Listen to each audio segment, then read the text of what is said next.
شروع اللہ کے نام سے جو بڑا مہربان نہایت رحم والا ہے۔ تا سین میم، یہ روشن کتاب کی آیات ہیں۔ ہم آپ کے سامنے موسیٰ اور فرعون کا صحیح واقعہ بیان فرماتے ہیں ان لوگوں کے لیے جو ایمان رکھتے ہیں۔ ان آیات میں اہل ایمان کے لیے نصیحت اور یاد دہانی ہے، جبکہ انہی آیات میں فاسق، نافرمان اور کجراؤ لوگوں کے لیے ڈراوا اور وعید ہے۔ موسیٰ علیہ السلام اللہ تعالیٰ کے مخلص پیغمبر ہیں، انہیں اللہ سے ہم کلام ہونے کا شرف بھی حاصل ہے۔ اللہ تعالیٰ نے آپ کا ذکر خیر سورہ مریم آیت 51 میں ان الفاظ میں فرمایا ہے۔ اس قرآن میں موسیٰ کا ذکر بھی کیجئے جو چنا ہوا اور رسول اور نبی تھا۔ آپ کا نسب نامہ اس طرح ہے: موسیٰ بن عمران بن قاہس بن لاوا بن یعقوب بن اسحاق بن ابراہیم علیہ السلام۔ آپ کے اور یعقوب علیہ السلام کے درمیان زیادہ فاصلہ نہیں۔ موسیٰ علیہ السلام سانولے رنگ کے تھے، کافی تنومند اور لہیم شہیم تھے، قوت اور ہمت والے تھے، حتیٰ کہ بعض نے لکھا ہے کہ ان میں 10 آدمیوں کی طاقت موجود تھی۔ آپ کی زبان میں لکنت تھی۔ سورہ زخرف آیت 52 میں اللہ تعالیٰ نے فرعون کی زبانی یہ بات نقل کی ہے: کیا میں بہتر نہیں ہوں بنسبت اس کے جو بے توقیر ہے اور صاف بول بھی نہیں سکتا؟ آپ کبھی کبھی بات کرتے ہوئے اٹک جاتے تھے، لیکن یہ بات نبی ہونے میں مانے نہیں۔ سورۃ القصص آیت 34 میں ہے: اور میرا بھائی ہارون مجھ سے بہت زیادہ فصیح زبان والا ہے۔ آپ کی گفتگو میں روانی نہیں تھی، یہی وجہ ہے کہ آپ نے ہارون علیہ السلام کے ذریعے اللہ تعالیٰ سے مدد مانگی۔ اس کی تفصیل یوں ہے: بنو اسرائیل یعنی سیدنا یعقوب علیہ السلام کی اولاد نے سیدنا یوسف علیہ السلام کے زمانے میں فلسطین سے مصر کی جانب نقل مکانی کی، جیسا کہ ہم نے قصہ یوسف کے آخر میں ذکر کیا ہے اور سورہ یوسف آیت 99 میں ہے۔ یوسف نے اپنے ماں باپ کو اپنے پاس جگہ دی۔ اسی طرح سورہ یوسف آیت 100 میں ہے: اور اس نے اپنے تخت پر اپنے ماں باپ کو اونچا بٹھایا اور سب اس کے سامنے سجدے میں گر گئے۔ سیدنا یعقوب علیہ السلام، ان کی بیوی اور ان کے صاحبزادے سب کے سب ہجرت کر کے یوسف علیہ السلام کے پاس مصر پہنچ گئے۔ یوسف علیہ السلام مصر کے حاکم تھے، پھر سب وہیں رہائش پذیر ہو گئے۔ مورخین نے لکھا ہے جب وہ مصر میں داخل ہوئے تھے تو ان کی تعداد 80 تھی، پھر ان کی تعداد بڑھتی چلی گئی اور یہ زیادہ ہوتے چلے گئے، یہاں تک کہ جب موسیٰ علیہ السلام انہیں لے کر مصر سے باہر نکلے تو ان کی تعداد قریباً 6 لاکھ کے قریب تھی، اور یہ سب یوسف علیہ السلام کے عہد کے بعد ہوا۔ یوسف علیہ السلام کے زمانے میں مصر کا بادشاہ فرعون تھا۔ فرعون ایک لقب ہے جیسے قیصر، کسریٰ اور نجاشی لقب ہیں۔ ملک حبشہ کے ہر بادشاہ کو نجاشی کہتے ہیں۔ ملک روم اور قسطنطنیہ کے ہر فرما روا کو قیصر کہتے ہیں۔ ملک فارس کے ہر بادشاہ کو کسریٰ کہا جاتا تھا۔ اسی طرح جو بھی ملک مصر کا بادشاہ بنتا تھا فرعون کہلاتا تھا، اور یہ سب اس زمانے کی باتیں ہیں۔ یوسف علیہ السلام کے زمانے میں اس فرعون کا نام ایان بن وعید تھا۔ اس کے عہد میں یوسف علیہ السلام صاحب اختیار ہو گئے۔ یہ آپ کا بہت احترام کرتا تھا، اچھی طرح جانتا تھا کہ یوسف علیہ السلام اس کے دین پر نہیں ہے، اس کے باوجود وہ آپ پر اعتبار کرتا تھا۔ آپ ہی اس کی سلطنت کے اہم امور انجام دیتے تھے۔ یوسف علیہ السلام نے اپنی خداداد حکمت عملی سے ملک کو قحط سالی سے بچایا، بھوک اور افلاس سے نجات دلائی۔ اس لحاظ سے یوسف علیہ السلام کے دور میں بنی اسرائیل نے شاہانہ زندگی بسر کی۔ ملک مصر میں انہیں اعلیٰ مقام حاصل تھا۔ ایان کی وفات کے بعد قابوس بن مصعب بادشاہ بنا۔ یہ نہایت ظالم، جابر اور مشرک تھا۔ اس نے بنی اسرائیل پر مصیبتوں کے پہاڑ توڑے، لیکن ایسا یوسف علیہ السلام کی وفات کے بعد ہوا۔ پھر قابوس کی وفات کے بعد ایک اور فرعون مصر پر حکمران ہوا۔ یہ ولید بن مصعب تھا، یعنی قابوس کا بھائی تھا۔ اس ولید بن مصعب کی بیوی آسیہ بنت مزاحم تھی۔ ان کے متعلق نبی کریم صلی اللہ علیہ وسلم کا ارشاد گرامی ہے: مردوں میں تو بہت سے کامل ہوئے، لیکن عورتوں میں مریم بنت عمران اور فرعون کی بیوی آسیہ کے سوا اور کوئی کامل نہیں ہوا، اور بلا شبہ عائشہ رضی اللہ عنہا کی فضیلت تمام عورتوں پر ایسی ہے جیسے تمام کھانوں پر سرید کی فضیلت ہے۔ آسیہ ایک نیک، پاک باز اور مومنہ خاتون تھی۔ فرعون نے انہیں زبردستی غصب کر کے لانے کا ارادہ کیا، یعنی ان کے باپ سے چھین کر زبردستی اپنے پاس رکھنے کا ارادہ کیا۔ اس پر ان کے باپ نے کہا وہ ابھی کم عمر ہے۔ فرعون بولا نہیں، وہ کم عمر نہیں ہے، تو اس کا نکاح حق مہر کے عوض میرے ساتھ کر دے۔ اب آسیہ کا باپ ان کے پاس آیا اور فرعون کے ارادے سے انہیں باخبر کیا۔ انہوں نے کہا میں ایک کافر سے کس طرح شادی کر سکتی ہوں؟ اس پر فرعون نے پورے خاندان کو ہلاک کرنے کی دھمکی دی۔ آخرکار سیدہ آسیہ نے اپنے خاندان کو بچانے کے لیے اس سے نکاح کر لیا، لیکن اس سے حق مہر لینا پسند نہ کیا۔ اس طرح سیدہ آسیہ نے دل سے برا جانتے ہوئے فرعون کے ساتھ زندگی بسر کی۔ اس کے گھر پہنچ کر وہ اس جیسی کافرہ نہیں بنی بلکہ پکی مومنہ رہی۔ بہرحال یہ تھا ان کی شادی کا واقعہ۔ یہ فرعون یعنی ولید بن مصعب بہت جابر اور ظالم شخص تھا۔ ظلم و جبر کی ان آخری حدوں کو پہنچ گیا تھا جن تک شاید انسانوں میں سے کوئی بھی نہ پہنچا ہوگا، یہاں تک کہ اس نے رب ہونے کا دعویٰ کر دیا۔ وہ اللہ تعالیٰ کا انکار کرتے ہوئے کہا کرتا تھا۔ فرعون کہنے لگا، اے درباریوں، میں تو اپنے سوا کسی کو تمہارا معبود نہیں جانتا۔ اور وہ یہ بھی کہتا تھا، کہنے لگا، تم سب کا رب میں ہی ہوں۔ اس نے الوہیت اور ربوبیت دونوں میں اللہ تعالیٰ سے جھگڑا کیا۔ اللہ تعالیٰ سورۃ القصص آیت 4 میں فرماتے ہیں، یقیناً فرعون نے زمین میں سرکشی کر رکھی تھی اور وہاں کے لوگوں کو گروہ گروہ بنا رکھا تھا اور ان کے ایک فرقے کو کمزور کر رکھا تھا اور ان کے لڑکوں کو تو ذبح کر ڈالتا تھا اور ان کی لڑکیوں کو زندہ چھوڑ دیتا تھا۔ بلا شک و شبہ وہ تھا ہی فساد کرنے والوں میں سے۔ اس نے لوگوں کے گروہ اور جماعتیں بنا رکھی تھی۔ فرعون کے زمانے میں بنی اسرائیل سب سے حقیر اور کم درجہ قوم تھی۔ فرعون نے انہیں حد درجے ذلیل اور بے عزت بنا رکھا تھا۔ سبھی کو معاشرے میں نچلے طبقے میں شمار کیا جاتا تھا، جبکہ مصر میں یہی لوگ شاہانہ زندگی گزارا کرتے تھے۔ فرعون نے اعلان کرا رکھا تھا کہ بنی اسرائیل سب کے سب غلام ہیں۔ وہ ان سے زر خرید غلاموں کی طرح مزدوری لیا کرتا تھا۔ ان کی عورتوں سے لونڈیوں باندیوں جیسا برتاؤ کیا جاتا تھا۔ وہ جو چاہتا تھا ان سے کرتا تھا۔ اس نے یہ حکم اپنی رعایا میں عام دے رکھا تھا۔ مصر کے باشندے اعلیٰ درجے کے لوگ سمجھے جاتے تھے، وہ قبطی کہلاتے تھے۔ فرعون نے بنی اسرائیل کو غلام اور محکوم بنا رکھا تھا اور انہیں ہر طرح سے کمزور کر دیا تھا۔ اللہ تعالیٰ سورۃ القصص آیت 4 میں فرماتے ہیں، اور اس نے ان میں سے ایک فرقے کو کمزور کر رکھا تھا۔ بنی اسرائیل اس ذلت سے نجات پانے کا انتظار کر رہے تھے، اور اس کی وجہ یہ تھی کہ انہیں ایک بشارت ملی ہوئی تھی۔ اس کے مطابق ان کا نظریہ تھا کہ فرعون کے گھر سے ایک بچہ نکلے گا جو انہیں نجات دلائے گا۔ اور یہ بھی بیان کیا جاتا ہے کہ یہ بشارت انہیں اس طرح ملی تھی کہ خود فرعون نے خواب دیکھا تھا کہ بیت المقدس سے آگ نکل کر مصر کی جانب بڑھتی چلی آ رہی ہے۔ وہ آگ مصر میں موجود تمام لوگوں کو جلائے ڈالتی ہے، مگر اس آگ سے بنی اسرائیل کے گھر محفوظ رہتے ہیں۔ فرعون نے اس خواب کی تعبیر کاہنوں سے پوچھی۔ وہ کاہن اس کے نزدیک عالم تھے۔ انہوں نے خواب کی تعبیر یہ بتائی کہ بنی اسرائیل میں ایک بچہ ایسا پیدا ہونے والا ہے جس کی وجہ سے مصریوں کی ہلاکت ہوگی۔ یہ تعبیر سن کر فرعون ڈر گیا۔ تب اس نے ایک خوفناک حکم جاری کیا، بنی اسرائیل میں جو بچہ پیدا ہو اسے قتل کر دیا جائے۔ اللہ کی قدرت دیکھیے کہ ہارون علیہ السلام اس سے پہلے پیدا ہو چکے تھے اور موسیٰ علیہ السلام کی والدہ امید سے تھی۔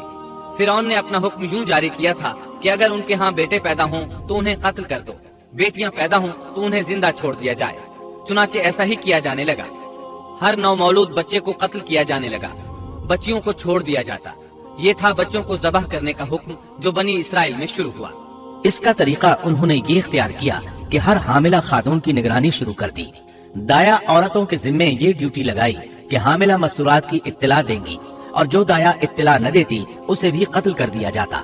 اس طرح فرعون اور اس کے وزیروں کو ہر نو مولود سے باخبر رکھا جاتا تھا۔ ان دنوں سیدنا موسیٰ علیہ السلام کی والدہ اپنے حمل کے ابتدائی دنوں میں تھی۔ انہوں نے اس بات کو چھپائے رکھا اور دایا کا کام کرنے والی عورتوں سے بھی خود کو چھپائے رکھا، یہاں تک کہ درد ذہ کا وقت آ پہنچا اور انہوں نے بچے کو جنم دیا۔ اس بارے میں سوائے قریبی لوگوں کے کوئی نہیں جانتا تھا۔ بچے کی پیدائش کے بعد وہ فکر مند رہنے لگی۔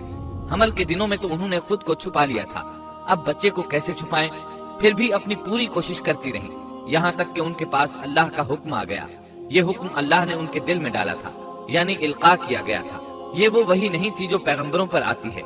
سورۃ القصص آیت 7 میں ہے، اور ہم نے موسیٰ کی ماں کو وحی کی کہ اسے دودھ پلاتی رہ، اور جب تجھے اس کی نسبت کوئی خوف معلوم ہو تو اسے دریا میں بہا دینا، اور کوئی ڈر خوف یا رنج غم نہ کرنا۔ ہم یقیناً اسے تیری طرف لوٹانے والے ہیں اور اسے اپنے پیغمبروں میں بنانے والے ہیں۔ مطلب یہ تھا کہ جب تفتیش اور تحقیق شروع ہو یا خطرات بڑھ جائیں تو اسے دریا میں ڈال دیں۔ امام اسمعی رحمت اللہ علیہ نے ایک بچی کو چند اشعار گنگناتے سنا تو کہنے لگے ان اشعار میں کتنی فصاحت ہے۔ اس بچی نے ان کی بات سن کر کہا، اللہ تعالیٰ کے اس فرمان کے بعد کوئی فصاحت باقی نہیں رہ گئی۔ وَأَوْحَيْنَا إِلَىٰ أُمِّ مُوسَىٰ أَنْ أَرْضِعِيهِ فإذا خفت عليه فألقيه في اليم ولا تخافي ولا تحزني إنا رادوه إليك وجاعلوه من المرسلين۔ اس آیت مبارکہ میں بیک وقت دو خبریں، دو احکام، دو حکم امتناعی اور دو بشارتیں ہیں۔ یعنی ہم نے موسیٰ کی ماں کو وحی کی کہ اسے دودھ پلاتی رہے، یہ دو خبریں ہیں، اور جب تجھے خوف محسوس ہو تو اسے دریا میں بہا دے، یہ دو حکم ہیں۔ کوئی خوف نہ کھا اور کوئی غم نہ کر، یہ دو امتناعی حکم ہیں۔ ہم یقیناً اسے تیری طرف لوٹانے والے ہیں اور اسے اپنے پیغمبروں میں سے ایک پیغمبر بنانے والے ہیں، یہ دو بشارتیں ہیں۔ اور پھر واقعی تلاش شروع ہو گئی، بنی اسرائیل پر سختی کی گئی۔ موسیٰ علیہ السلام کی ماں نے اللہ کے حکم کے مطابق بچے کو صندوق میں رکھا اور دریا میں چھوڑ دیا۔ ساتھ ہی موسیٰ علیہ السلام کی بہن سے کہا تو بھی اس کے پیچھے پیچھے چلتی جا۔ چنانچہ وہ دریائے نیل کی موجوں میں چلے اور ان کی بہن کنارے کنارے چلی، اپنے بھائی کی نگرانی کرتی جا رہی ہے کہ دریا میں ڈالنے کے بعد کیا بنتا ہے۔ اللہ تعالیٰ سورۃ القصص آیت 11 میں فرماتے ہیں، موسیٰ کی والدہ نے ان کی بہن سے کہا تو اس کے پیچھے پیچھے جا، تو وہ اسے دور ہی دور سے دیکھتی رہی اور فرعونیوں کو اس کا علم بھی نہ ہوا۔ صندوق بہتا ہوا فرعون کے محلات کے قریب آن ٹھہرا۔ محلات دریائے نیل کے کنارے تھے۔ اللہ تعالیٰ سورۃ القصص میں فرماتے ہیں، آخر فرعون کے آدمیوں نے صندوق اٹھا لیا، آخرکار یہی بچہ ان کا دشمن ہوا اور ان کے رنج کا باعث بنا۔ اب وہ اس کی بھلائی چاہ رہے ہیں، لیکن وہی فرعونیوں کے لیے وبال جان بننے والا تھا۔ اللہ سورۃ القصص آیت 8 میں فرماتے ہیں، کچھ شک نہیں کہ فرعون اور حامان اور ان کے لشکر تھے ہی خطا کار۔ فرعون کی بیوی نے فوراً پہچان لیا کہ یہ بچہ بنی اسرائیل میں سے ہے، چنانچہ اس نے کہا، اور فرعون کی بیوی نے کہا یہ تو میری اور تیری آنکھوں کی ٹھنڈک ہے، اسے قتل نہ کرو، بہت ممکن ہے یہ ہمیں کوئی فائدہ پہنچائے یا ہم اسے اپنا بیٹا ہی بنا لیں، اور یہ لوگ شعور ہی نہیں رکھتے تھے۔ مطلب یہ کہ اس پورے معاملے میں اللہ تعالیٰ کی تدبیر سے انہیں آگاہی نہیں تھی۔ اس پر فرعون نے کہا، یہ صرف تیری آنکھوں کی ٹھنڈک ہے، میری نہیں۔ میں نہیں چاہتا بنی اسرائیل کا کوئی بچہ میری نگرانی میں پلے، لہٰذا یہ صرف تیری ہی آنکھوں کی ٹھنڈک ہے۔ ابن عباس رضی اللہ عنہما فرماتے ہیں، اگر فرعون یہ بات کہہ دیتا کہ یہ میری بھی آنکھوں کی ٹھنڈک ہے تو اللہ تعالیٰ اسے ہدایت دے دیتا، لیکن اس نے یوں کہا، یہ صرف تیری آنکھوں کی ٹھنڈک ہے، میری نہیں۔ اور پھر ہوا بھی یہی، موسیٰ علیہ السلام آسیہ کی آنکھوں کی ٹھنڈک بن گئے، فرعون کی آنکھوں کی ٹھنڈک نہ بنے۔ اللہ تعالیٰ سورۃ القصص آیت 10 میں فرماتے ہیں، اور موسیٰ کی والدہ کا دل بے قرار ہو گیا، یعنی اس کا دل موسیٰ علیہ السلام کی یاد کے علاوہ دنیا کی ہر چیز سے خالی ہو گیا۔ ماں کی محبت اور ماں کے دل کا حال ذرا دیکھیے، مصیبت میں اس پر کیا گزرتی ہے۔ وہ مہربانی جو ماں کے دل میں ہوتی ہے، وہ محبت جو صرف اسی دل کا خاصہ ہے، ہم مردوں کی جماعت اس کیفیت کو نہیں جانتی جو مصیبت کے وقت ماں کے دل پر گزرتی ہے۔ چنانچہ اللہ تعالیٰ فرما رہے ہیں، اور موسیٰ کی والدہ کا دل بے قرار ہو گیا، یعنی موسیٰ علیہ السلام کی محبت کے سوا اس دل میں اور کچھ نہ رہا۔ ہر وہ چیز جو اسے دنیا میں پیاری تھی موسیٰ کی محبت پر غالب نہ آ سکی، بس دل میں موسیٰ ہی موسیٰ تھے۔ اللہ تعالیٰ سورۃ القصص آیت 10 میں فرماتے ہیں، قریب تھیں کہ اس واقعے کو بالکل ظاہر کر دیتی اگر ہم ان کے دل کو ڈھارس نہ دے دیتے، یہ اس لیے کہ وہ یقین کرنے والوں میں رہے۔ اب دیکھیے اللہ تعالیٰ کے کام، ان کے نور چشم کو کس طرح ان کی طرف واپس لوٹایا۔ بچہ جب محل میں پہنچا تو اس نے دودھ کے لیے رونا شروع کر دیا۔ اس کے پاس دودھ پلانے والیاں لائی گئیں، لیکن بچے نے کسی عورت کا دودھ نہ پیا۔ آخر وہ بچے کو اٹھا کر باہر لائے۔ اللہ آیت 12 میں فرماتے ہیں، اور ان کے پہنچنے سے پہلے ہم نے موسیٰ پر دائیوں کا دودھ حرام کر دیا تھا۔ جو عورت بھی آپ کو دودھ پلانے کی کوشش کرتی ناکام ہو جاتی۔ اب ظاہر ہے یہ رکاوٹ تو اللہ تعالیٰ کی طرف سے تھی، کوئی دودھ پلانے میں کامیاب ہو بھی کیسے سکتی تھی۔ ادھر موسیٰ علیہ السلام کی بہن دور کھڑی یہ سب دیکھ رہی تھی۔ سورۃ القصص آیت 12 میں ہے، یہ کہنے لگی، کیا میں تمہیں ایسا گھرانہ نہ بتاؤں جو اس بچے کی تمہارے لیے پرورش کرے اور ہوں بھی وہ اس بچے کے خیر خواہ۔ انہوں نے پوچھا، اے بچی تو کیسے جانتی ہے کہ وہ اس بچے کی خیر خواہی کریں گی؟ بچی نے جواب دیا، اس لیے کہ وہ ایک غریب گھرانہ ہے، جب انہیں معلوم ہوگا کہ یہ بچہ فرعون کے گھر سے آیا ہے تو انہیں انعام و اکرام ملنے کی امید رہے گی۔ اس گھر میں ایک نیک سیرت خاتون ہے، وہ اس بچے کو بخوشی دودھ پلانا قبول کرے گی۔ انہوں نے کہا، چلو ٹھیک ہے۔ چنانچہ آپ کی بہن انہیں گھر لے آئی۔ والدہ محترمہ نے بچے کو دودھ پلایا تو آپ نے فوراً دودھ پینا شروع کر دیا۔ سیدہ آسیہ نے ان کی طرف پیغام بھیجا کہ وہ محل میں آ جائے اور جب تک بچہ دودھ پیتا رہے وہ اس کے پاس محل ہی میں رہے۔ لیکن موسیٰ علیہ السلام کی ماں نے انکار کر دیا۔ انہوں نے کہا میرے اہل و عیال ہیں، میرے خاوند بھی ہیں، لہٰذا ان کے ہوتے ہوئے میں گھر نہیں چھوڑ سکتی۔ اب چونکہ بچے نے کسی اور کا دودھ پینا قبول نہیں کیا تھا اس لیے وہ خود بچے کو لے کر آتے تھے۔ اس طرح موسیٰ علیہ السلام کی والدہ کا بے حد احترام ہونے لگا۔ فرعون کے ہر کارے تحفے تحائف ان کے گھر لانے لگے۔ اللہ تعالیٰ آیت 13 میں فرماتے ہیں، بس ہم نے اسے اس کی ماں کی طرف واپس پہنچایا تاکہ اس کی آنکھیں ٹھنڈی رہیں اور آزردہ خاطر نہ ہو، اور جان لے کہ اللہ کا وعدہ سچا ہے، لیکن اکثر لوگ نہیں جانتے۔ اس طرح موسیٰ علیہ السلام شاہی محل میں پلنے بڑھنے لگے، یہاں تک کہ 18 سال کے خوبرو نوجوان ہو گئے۔ اللہ تعالیٰ آیت 14 میں فرماتے ہیں، اور جب موسیٰ اپنی جوانی کو پہنچ گئے اور پورے توانا ہو گئے تو ہم نے انہیں علم و حکمت عطا فرمایا۔ نیکی کرنے والوں کو ہم اسی طرح بدلہ دیا کرتے ہیں۔ وقت گزرتا رہا۔ ایک روز آپ ایسے وقت میں راستے سے گزر رہے تھے جس وقت عموماً لوگ گھروں سے نہیں نکلا کرتے تھے۔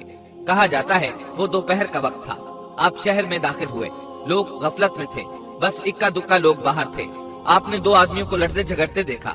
ان میں سے ایک بنی اسرائیل کا تھا، دوسرا فرعون کی قوم سے تھا، یعنی مصری تھا۔ آپ کی قوم والے نے اپنے دشمن کے خلاف آپ سے مدد مانگی۔ آپ کی حمیت نے جوش مارا۔ آپ نے دیکھا مصری اس کمزور اسرائیلی کو پکڑے ہوئے تھا۔ بس موسیٰ علیہ السلام نے آگے بڑھ کر مصری کی ٹھوڑی پر مکہ دے مارا۔ آپ کا مقصد تو بس اسرائیلی کی مدد کرنے کا تھا، لیکن موسیٰ علیہ السلام میں بہت قوت تھی، اس لیے ایک ہی مکہ لگنے سے مصری کا کام تمام ہو گیا۔ سورۃ القصص آیت 15 میں ہے، بس موسیٰ نے اس کے مکہ مارا جس سے وہ مر گیا۔ موسیٰ علیہ السلام کو بہت تعجب ہوا کہ یہ کیا ہو گیا۔ ان کا قتل کرنے کا تو کوئی ارادہ نہیں تھا۔ موسیٰ علیہ السلام نے فوراً کہا، یہ تو شیطانی کام ہے۔ آپ یہ کہنا چاہتے تھے میرا ارادہ تو اسے قتل کرنے کا نہیں تھا، یہ فعل تو شیطان نے کیا ہے۔ شیطان ہی نے مجھے بے قابو کر دیا تھا، مجھے اپنی طاقت پر اختیار نہ رہا، مجھ سے اس انسان کے قتل والا برا کام سرزد کرا دیا۔ آیت 15 میں اللہ تعالیٰ فرماتے ہیں، یقیناً شیطان دشمن اور کھلے طور پر بہکانے والا ہے۔ اس سے معلوم ہوا کہ موسیٰ علیہ السلام جانتے تھے شیطان دشمن ہے، وہ گمراہ کرتا ہے، اور یہ بھی معلوم ہوا کہ آپ موحد تھے، توحید پرست تھے اور مشرکین میں سے نہ تھے۔ یہی تو باتیں ہیں جو اللہ تعالیٰ نے بیان فرمائی ہیں۔ مثلاً آیت 14 میں ہے، اور نیکی کرنے والوں کو ہم اسی طرح بدلہ دیا کرتے ہیں۔ آپ ایمان پر تھے، کفر پر نہیں تھے۔ آپ نے اللہ تعالیٰ سے اس بلا ارادہ ہو جانے والے گناہ کی معافی مانگی، اللہ تعالیٰ کے حضور توبہ کی، جیسا کہ آیت 16 میں آتا ہے۔ پھر کہنے لگا کہ اے پروردگار، میں نے خود اپنے اوپر ظلم کیا، تو مجھے معاف فرما دے۔ اللہ نے اسے بخش دیا، وہ بخشنے والا اور بہت مہربانی کرنے والا ہے۔ یہ گناہ بلا ارادہ ہوا تھا، خطا تھی۔ پھر آپ نے ان الفاظ میں اللہ سے وعدہ کیا، کہنے لگا اے میرے رب، جیسے تو نے مجھ پر یہ کرم کیا، میں بھی اب ہرگز کسی گناہگار کا مددگار نہیں بنوں گا۔ آپ کا مطلب یہ تھا کہ باری تعالیٰ آپ نے مجھے معافی دے کر مجھ پر کرم کیا۔ گویا آپ کو سمجھ آ گئی تھی کہ اللہ تعالیٰ نے ان کی توبہ قبول کر لی ہے، ان پر رحم فرما دیا ہے۔ چنانچہ اب وعدہ کر رہے ہیں کہ کسی گناہگار کی کبھی مدد نہیں کریں گے بلکہ ان کے خلاف رہیں گے۔ تاہم انہیں اس بات کا خدشہ لاحق ہو گیا تھا کہ کہیں انہیں اس مصری کے قتل کے بدلے میں قتل نہ کر دیا جائے، جیسا کہ آیت 18 میں آتا ہے۔ صبح ہی صبح ڈرتے اندیشے کی حالت میں خبریں لینے کے لیے شہر میں گئے۔ اچانک دیکھا کہ وہی شخص جس نے کل ان سے مدد طلب کی تھی ان سے فریاد کر رہا ہے۔ موسیٰ نے اس سے کہا کہ اس میں شک نہیں، تو سری گمراہ ہے۔ مطلب یہ کہ جب وہ شہر پہنچے تو انہوں نے کل جیسا ہی منظر دیکھا، وہی اسرائیلی ایک دوسرے مصری سے لڑ رہا تھا۔ انہیں دیکھ کر اس نے پھر ان سے مدد مانگی۔ تب آپ نے فرمایا تو جھگڑالو آدمی ہے، تاہم آپ آگے بڑھے تاکہ مصری کے مقابلے میں اس کی مدد کریں۔ تب وہ کہنے لگا کہ موسیٰ، کیا جس طرح تو نے کل ایک شخص کو قتل کیا ہے مجھے بھی مار ڈالنا چاہتا ہے؟ اس کی اس بات سے موسیٰ علیہ السلام سمجھ گئے کہ کل والی خبر شہر میں پھیل چکی ہے۔ اب انہوں نے خود کو چھپانا چاہا۔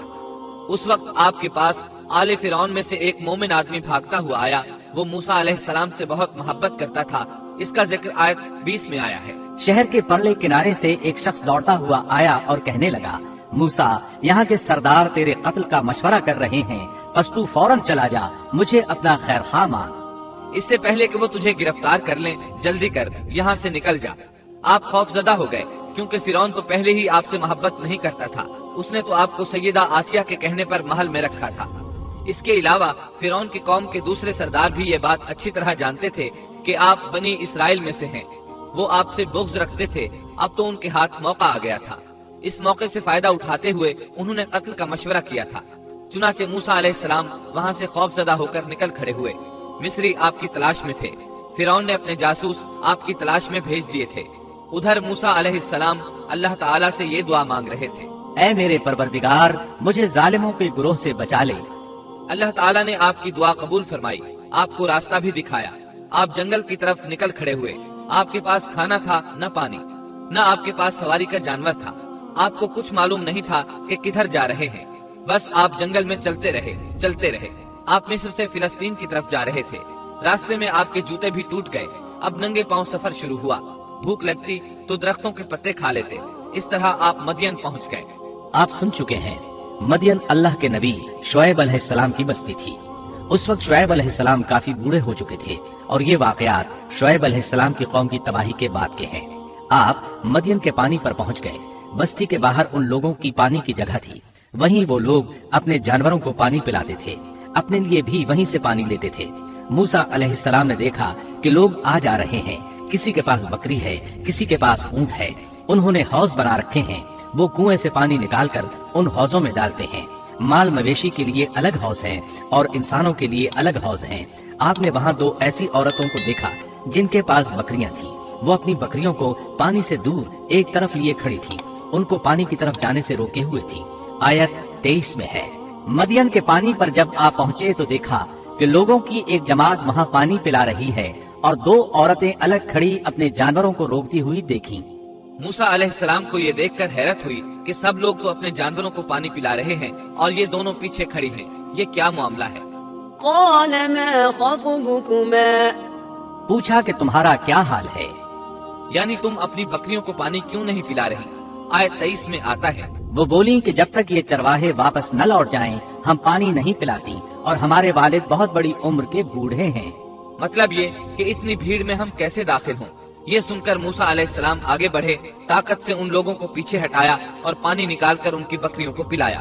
پھر ایک درخت کے سائے تلے جا بیٹھے اور یوں دعا کرنے لگے، اے پروردگار، تو جو کچھ بھلائی میری طرف اتارے میں اس کا محتاج ہوں۔ سیدنا عبداللہ بن عباس رضی اللہ عنہما بیان کرتے ہیں کہ سیدنا موسیٰ علیہ السلام ننگے پاؤں مدین پہنچے تھے۔ ان کے پیروں کی جلد اتر گئی تھی، پیٹ بھوک کی شدت کی وجہ سے کمر سے لگ رہا تھا۔ درختوں کے پتے کھاتے رہے تھے، اس لیے ان کے منہ سے پتوں کی بو آتی تھی، لہٰذا اس وقت وہ سخت حاجت مند تھے۔ بھوک شدید تھی، اذیت بھی بہت پہنچی تھی، لیکن وہ کسی سے بھی سوال کرنے کے لیے تیار نہیں تھے۔ ان دونوں عورتوں میں سے ایک نے ان کی دعا کے الفاظ سن لیے۔ دونوں اپنے والد شعیب علیہ السلام کے پاس آئیں، انہیں موسیٰ علیہ السلام کے بارے میں بتایا۔ یہ بھی بتایا کہ وہ شخص محتاج ہے لیکن بہت خوددار ہے، جیسا کہ آیت 25 میں ہے۔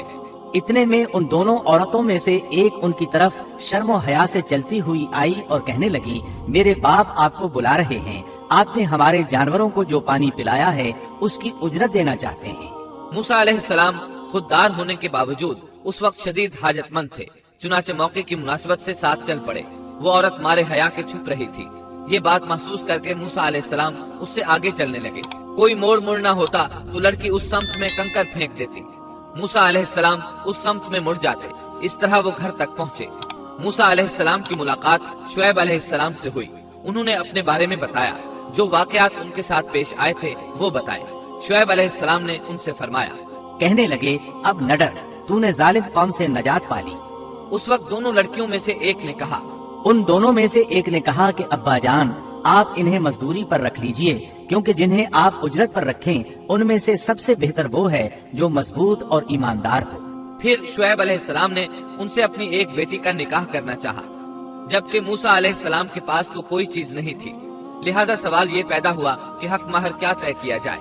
اس نے کہا، میں اپنی ان دونوں لڑکیوں میں سے ایک کو آپ کے نکاح میں دینا چاہتا ہوں، اس پر کہ آپ 8 سال تک میرا کام کاج کریں۔ ساتھ ہی فرمایا، ہاں، اگر آپ 10 سال پورے کریں تو یہ آپ کی طرف سے بطور احسان کے ہے۔ یعنی 8 سال تک آپ ضرور بکریاں چرائیں گے، اس کے بعد کے 2 سال کا آپ کو اختیار ہے۔ اگر آپ خوشی سے 2 سال تک اور بھی میرا کام کریں تو اچھا ہے، ورنہ آپ پر لازم نہیں ہے، جیسا کہ آیت 27 میں ہے۔ میں ہرگز یہ نہیں چاہتا کہ آپ کو کسی مشقت میں ڈالوں، اللہ کو منظور ہے تو آگے چل کر آپ مجھے بھلا آدمی پائیں گے۔ شعیب علیہ السلام کی بات کا موسیٰ علیہ السلام نے جو جواب دیا وہ آیت 28 میں ہے۔ موسیٰ نے کہا خیر تو یہ بات میرے اور آپ کے درمیان پختہ ہو گئی، میں ان دونوں مدتوں میں سے جسے پورا کروں مجھ پر کوئی زیادتی نہ ہو، ہم یہ جو کچھ کہہ رہے ہیں اس پر اللہ کارساز ہے۔ مطلب یہ کہ سیدنا موسیٰ علیہ السلام کہہ رہے ہیں کہ اب یہ اختیار میرا ہے کہ میں 8 سال پورے کروں یا 10 سال، مجھ پر کوئی زیادتی نہیں ہوگی۔ ابن عباس رضی اللہ عنہما سے پوچھا گیا موسیٰ علیہ السلام نے کون سی مدت پوری کی تھی؟ آپ نے فرمایا انہوں نے 10 سال پورے کیے تھے۔ موسیٰ علیہ السلام نے ادھر 10 سال پورے کیے، یعنی اپنا عہد پورا کیا۔ اب انہیں خیال آیا کہ کافی وقت گزر چکا ہے اور حالات بھی بدل چکے ہیں، لہٰذا اب میں واپس مصر جا سکتا ہوں، اپنی والدہ، اپنے بھائی اور بہن سے ملنا چاہیے۔